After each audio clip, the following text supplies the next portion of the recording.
말라기 3장을 보십시다. 말라기서 3장. 말라기서 3장 2절부터 4절까지 이렇게 말씀되어 있어요. 말라기서 3장 2절부터 4절까지. 그의 임하는 날을 누가 능히 당하며 그의 나타나는 때에 누가 능히 서리요. 그는 금을 연단하는 자의 불과 표백하는 자의 재물과 같을 것이라. 그가 은을 연단하여 깨끗게 하는 자같이 앉아서 레위 자손을 깨끗하게 하되 금, 은같이 그들을 연단하리니 그들이 의로운 재물을 나 여호와께 드릴 것이라. 그때 유대와 예루살렘의 헌물이 옛날과 고대와 같이 나 여호와께 기쁨이 되려니와. 그랬습니다. 5절 내가 심판하러 너에게 임할 것이라 그랬습니다. 이게 심판이에요. 심판은 어떻게 금과 은을 연단하는 것처럼 하신다 그랬습니다. 그게 심판이에요. 심판은 앞으로 집행 심판 말하는 것이 아니라 오늘 우리가 매일매일 성령에 의해서 주님의 진리에 의해서 심판받고 있고 심판당하고 있어요. 우리 마음의 생각과 동기가 심판당하고 있어요. 근데 금을 연단하고 은을 연단하는 것처럼, 근데 금을 연단하는 것처럼 그러면 은을 연단하여 깨끗게 하는 자같이 앉아서, 그게 중요해요. 은을 연단하는 사람처럼 앉아서 우리를 심판한다고 했습니다. 그게 무슨 뜻입니까? 은은요, 은을 연단하는 사람은 이 뜨거운 불 앞에 앉아 있어요. 뜨거운 불 앞에 앉아서 이 금속 가운데서 은을 연단하기 위해서 가장 높은 불의 고도의 열이 필요하다고 그러죠. 아주 높은 고도의 열이 필요합니다. 은을 녹이기 위해서는. 그래서 높은 불을 이제 피운 다음에 그 위에 숟갈 같은 데다 이제 은 광석을 딱 놓고서 오늘 녹이는 겁니다. 한참 녹이면 그게 녹을 때 그 은이 아닌 다른 불순물들은 전부 녹아서 떨어집니다. 전부 녹아서 나옵니다. 큰 녹아서 떨어져 나온 다음에 나중에 은만 남습니다. 근데 이 불에 은을 불 가운데 은을 딱 이렇게 들여놓고서 가만히 그 은을 단련하고 은을 정말 연단하고 깨끗게 하는 그 사람은 말이죠. 항상 그 은에서 눈을 떼면 안 돼요. 항상 은을 보고 있어야 합니다. 왜요? 조금만 시간이 지나쳐서 조금만 잘못하면 은이 그만 타버립니다. 그러면 안 돼요. 은을 연단할 때 은을 연단하는 사람은 앉아서 말이죠. 그래서 여기 앉아서 어디 가면 안 돼요. 거기 딱 붙어 앉아서 은이 타지 않기 위해서 은을 녹여서 불순물이 나가게까지만 뜨겁게 달구지만 그러나 은 자체가 녹아서 죽지 않기 위해서 자세히 보고 있어야 합니다. 그게 은을 앉아서 연단하는 자인데 그것이 우리 주님께서 하시는 일입니다. 그게 중보 사업이에요. 주님께서 우리의 형편을 아시잖아요. 우리의 각기 연약성과 형편을 아십니다. 주님께서 우리의 형편을 따라서 이리저리 인도하세요. 이리로 인도하시고 저리로 인도하시고 저런 시련 주시고 이런 시련 주시고 저런 시험 주시고 여러 가지 시험을 주신 다음에 우리가 이런저런 시험 받으면서 어떻게 이런 시험을 통해서는 저런 쭉정이가 나오고 또한 이런 시험 받으면서 저런 그런 또 그 불순물이 나가고 제거된 다음에 우리가 태워서 죽어 없어지기 바로 직전에 우리가 태움받은 참 불에서 꺼낸 나무처럼 우리를 건져내서 구원하시는 것이 주님의 역사인 것입니다. 누가복음 2장 보세요. 누가복음 2장 34절과 35절 보십시오. 누가복음 2장 34절과 35절 가운데 이런 말씀이 있어요. 지금 시므온이 나이 많은 제사장 시므온이 지금 마리아를 향해서 이렇게 예언합니다. 35절 또 칼이 내 마음을 찌르듯 하리라. 이는 여러 사람의 마음의 생각을 드러내려 함이라 하더라 그랬습니다. 여기 보니까 어떻게 해요? 35절에 예수님이 앞으로 우리 사람의 마음의 생각을 드러내는 분이라고요. 왜요? 예수님은 거룩한 분입니다. 죄가 없는 분입니다. 주님 앞에 서면 마치 거울 같아요. 내 속에 있는 죄와 악함이 주님의 생을 보면서 다 드러납니다. 주님은 우리 생각을 드러내시는 분이에요. 주님이 누가 정말 경건하고 올바른 그리스도인인가를 보여주는 것은 예수님의 생애 아니에요. 예수님의 생애밖에 우리가 볼 수 있는 모본이 없습니다. 주님의 생애와 내 생을 비교할 때 내 속에 있는 은혜의 불순물이 제거되는 것입니다.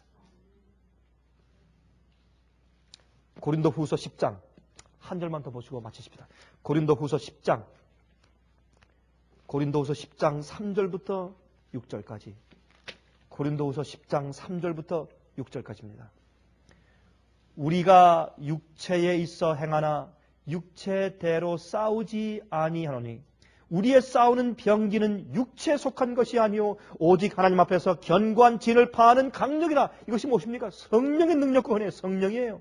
모든 이론을 파하며 하나님 아는 것을 대적하여 높아진 것을 다 파하고. 이게 뭐예요? 마귀의 반영 아니에요? 하나님 아는 것을 대적하여 높아진 것을 다 파하고 모든 무엇을 생각을 어떻게 해요? 사로잡아 어디에게? 그리스도에게 어떻게 해요? 복종케 하니 너희의 복종이 온전히 될 때 모든 복종치 않는 것을 벌하려고 예비하는 중에 있노라. 그러므로 앞으로 주님께서 생각들을 주 앞에 복종치 아니한 악인들을 멸하러 오실 때 주님께서 생각을 예수께 복종한 의인들을 데려가시는 것입니다. 죄는 우리 생각 속에 있어요. 그렇죠? 자, 11장 2절 3절. 내가 하나님의 열심으로 너희를 위하여 열심 내노니 내가 너희를 정결한 처녀로 한 남편인 그리스도께 드리려고 중매함이로다. 뱀이 그 간계로 해와를 미혹해 한 것 같이 너희 마음이 그리스도를 향하는 진실함과 깨끗함에서 떠나 부패할까 두려워하노라. 한 여자가 말이죠. 세 남자를 놓고 내가 누구한테 시집갈까? 계속 이 사람의 돈을 따지고 명성을 따지고 인물 따지고 맨날 그렇게 하다 맨 마지막에 딱 결정하면 그거 되겠어요? 전 그런 여자하고 결혼할 마음이 없습니다. 여러분 요즘에 그 TV에 보면 남녀 짝을 맺어주는 그런 쇼를 많이 하는 것 같아요. 가만히 보면 사람들이 정신이 나갔어요. 저런 데 가서 참 경쟁하다가 또 여자한테 또 무슨 어떤 택함을 받아가지고 가만히 보세요. 요새 사람들이 원래 젊은 사람들 사고방식이 그런지 몰라도 참 정신이 나갔어요. 가만히 보면. 정신들이 나갔어요. 이거 보세요. 너희 마음이 그리스도를 향하는 진실함과 깨끗함에서 떠나 부패할까 두려워한다. 무엇이 우리 마음을 부패케 해요? 마음이. 자, 한 말씀 읽어드리겠습니다. 들어보세요. 사도행정이란 참 영감스러운 책에서 284페이지에 이렇게 말씀했어요. 그리스도께서는 친히 영적 생애를 유지함에 있어서 그분의 성령의 작용에 대한 예증으로서 식물계의 성장에 우리의 주의를 환기시켰었다. 잘 들으세요. 뿌리에서 올라오는 포도나무의 수액이 가지로 확산되어 성장을 유지시키고 꽃과 열매가 맺힌다. 그처럼 구주에게서 나오는 생명을 주는 성령의 능력도 영혼에 스며들어 동기와 애정을 새롭게 하고 생각들까지도 하나님의 뜻에 복종하게 하며 받은 이에게 거룩한 행위에 귀중한 열매를 맺을 수 있게 한다. 얼마나 좋아요?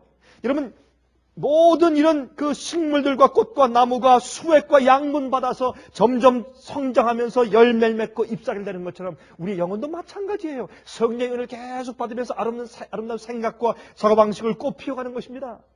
그게 훈련이에요. 이 영적 생명의 창시자는 눈에 보이지 아니하며 생명을 나누어 주고 유지시키는 정확한 방법은 인간의 철학의 능력으로는 설명할 수가 없다. 그러나 성령의 작용은 항상 기록된 말씀과 일치한다. 천연계에서처럼 영적 세계에서도 마찬가지다. 천연계의 생명은 매 순간마다 하나님의 능력으로 유지된다. 그러나 직접적인 이적으로 유지되는 것이 아니요, 우리 가까이에 두신 축복들을 사용함으로써 유지되는 것이다. 그와 같이 영적 생명도 하나님의 섭리로 공급된 이 방법들을 사용함으로 유지가 되는 것이다. 무엇입니까? 기도와 말씀 연구예요. 또한 전도하는 것입니다. 세 가지예요. 주의 말씀을, 내가 받은 은혜를 증거하는 것, 기도하는 것, 말씀을 읽고 연구하는 것, 세 가지예요. 그 양분 받고 우리가 자라는 것입니다. 기적적으로 하는 거 아닙니다. 너 하루아침에 프로그램 해주고, 그게 아닙니다. 우린 기계가 아닙니까? 우린 양분을 빨아올려야 합니다. 성령의 능력을. 만일 그리스도를 따르는 사람이 온전한 사람을 이루어 그리스도의 장성한 분량이 충만한 데까지 장성하기를 원한다면 그는 생명의 떡을 먹고 구원의 물을 마셔야 한다. 그는 깨어 기도하고 일하며 모든 일에 있어서 그분의 말씀 가운데 나타난 하나님의 교훈에 유의하여야 한다. 성령의 충만함을 받으시기를 간절히 바랍니다.